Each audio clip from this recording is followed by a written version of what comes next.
অচিকিৎসক ব্যক্তির একটি উক্তি আমি আপনাদের সামনে, মানে চিকিৎসক নন, আমি যেহেতু চিকিৎসক নই, তারপরে আমার মতনই একজন ব্যক্তি যিনি চিকিৎসক ছিলেন না, তার একটি কথা আপনাদের সামনে আমি উল্লেখ করতে চাই।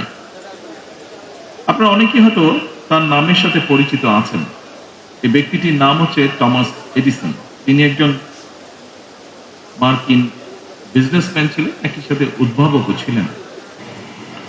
উনি একটি কথা বলেছিলেন। কথাটি হচ্ছে,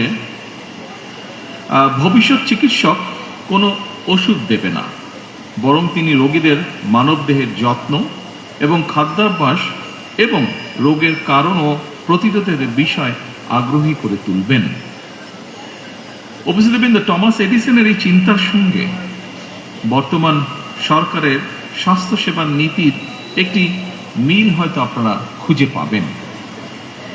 চিকিৎসা সেবার ক্ষেত্রে বর্তমান সরকারের নীতি হচ্ছে prevention is better then cure.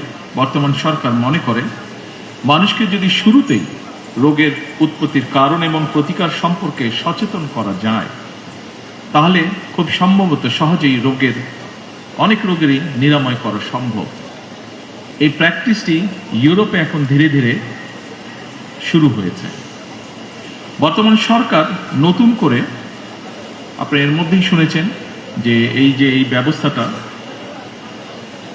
রোগ যাতে প্রতিরোধ করা সম্ভব হয়, সেই লক্ষ্যে বর্তমান সরকার আরো 1 লক্ষ হেলথ ওয়ার্কার বা স্বাস্থ্যকর্মী নিয়োগ করতে যাচ্ছে, যারা নাগরিকদেরকে প্রাথমিক স্বাস্থ্য সেবা সম্পর্কে সচেতন এবং সতর্ক করবেন।